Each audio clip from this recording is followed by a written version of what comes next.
O Senhor esteja convosco. Ele está no meio de nós. Proclamação do Evangelho de Jesus Cristo, segundo Lucas. Glória a vós, Senhor. Completou-se o tempo da gravidez de Isabel e ela deu à luz um filho. Os vizinhos e parentes ouviram dizer como o Senhor tinha sido misericordioso para com Isabel e alegraram-se com ela.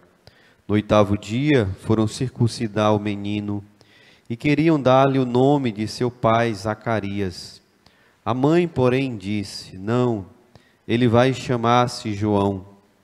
Os outros disseram: não existe nenhum parente teu com esse nome. Então fizeram sinais ao pai, perguntando como ele queria que o menino se chamasse. Zacarias pediu uma tabuinha e escreveu: João é o seu nome. No mesmo instante, a boca de Zacarias se abriu, sua língua se soltou, e ele começou a louvar a Deus. Todos os vizinhos ficaram com medo, e a notícia espalhou-se por toda a região montanhosa da Judéia. E todos os que ouviam a notícia ficavam pensando: o que virá a ser esse menino? De fato, a mão do Senhor estava com ele.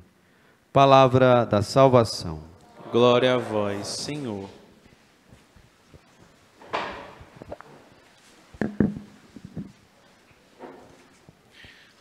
Louvado seja nosso Senhor Jesus Cristo. Queridos irmãos e irmãs, presentes aqui no Shalom da Paz, queridos irmãos que nos acompanham por meio do YouTube, da Rádio Shalom, no Evangelho de hoje, lembrando da história de Zacarias, nós notamos algo muito belo e significativo para nós e para a nossa vivência da fé no dia a dia. A falta de fé nos deixa mudos. Zacarias ontem, no Evangelho, há poucos dias atrás, no Evangelho no qual o anjo anunciou a ele, Zacarias, que ele teria um filho, ele teve dificuldade de acreditar, porque ele colocou a sua força, a sua confiança na realidade humana. Eu sou velho, a minha esposa já é de idade avançada, já passou o período de fertilidade dela. Como é que nós poderemos gerar a vida? Qual é o sinal? Quando ele pôs à prova, por falta de fé, a mensagem do anjo, ele emudeceu. No entanto, Deus é insistente com o homem.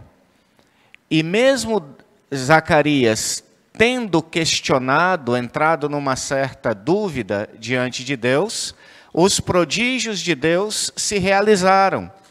Poderíamos entender, não fazendo um julgamento de todo ruim de Zacarias, mas mesmo a falta de fé de Zacarias não impediu que o milagre acontecesse. Aí a gente entende como Deus é bom. Mesmo Zacarias duvidando, questionando, Isabel ficou grávida. Isabel deu à luz ao menino. E aí, quando o menino nasce, Zacarias começa a fazer a vontade de Deus. Primeiramente, ele dá um jeito, não podia falar, e escreve numa tabuinha como seria o nome da criança. Essa questão do nome da criança significa, se lá atrás, há 9 meses atrás, Zacarias teve dificuldade de acolher a vontade de Deus, o nome da criança significa uma rendição total à vontade de Deus. Por quê?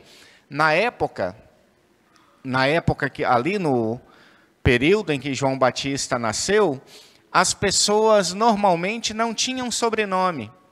Então elas recebiam como sobrenome o nome da cidade onde nasciam. Por exemplo, Jesus, que o anjo tinha mandado colocar o nome dele Jesus, ele ficou conhecido em todo Israel como... Qual era o nome completo de Jesus? Jesus de Nazaré. Pedro de Betsaida. Era assim. Natanael de Caná, da Galileia. Enfim, a pessoa tinha um nome próprio, e o sobrenome era a sua cidade, onde ela tinha nascido. Quando era um filho único, a tendência seria que ele recebesse o nome do pai.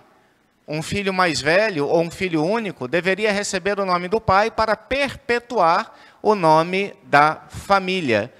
E Zacarias, quebrando então esse costume da tradição local, põe no filho o nome de João, que não tinha nada a ver com a família. É um testemunho, então, de que ele, obedecendo a Deus, reconhece a missão própria do filho, e depois que ele obedece a Deus e reconhece a missão própria do filho, a sua língua se solta em louvor. Aqui nós aprendemos, queridos irmãos, que toda conversa fiada, digamos assim, fora dos valores do Evangelho, fora da vontade de Deus, é uma conversa vã. É como se fôssemos mudos. Enquanto toda palavra, de acordo com a fé, em vista de fazer a vontade de Deus, nos põe como pessoas falantes, como pessoas comunicativas, como pessoas que louvam a Deus. Nossa palavra, então, deve ser uma palavra sempre em conformidade com o Evangelho, se quisermos ter, de fato, o dom da palavra. Deve ser uma palavra voltada para o louvor de Deus, e não para a destruição dos homens. O problema é que, muitas vezes, usamos da palavra não para louvar a Deus, mas para destruir os homens. E aí seria melhor ficarmos em silêncio. Que Deus, então, nos dê a graça hoje, queridos irmãos, da fé, a fé que faz de nós reais comunicadores. Lembrando que a real comunicação consiste em se comunicar a partir da fé. Se comunicar para a glória de Deus e não para a destruição dos homens. Louvado seja nosso Senhor Jesus Cristo.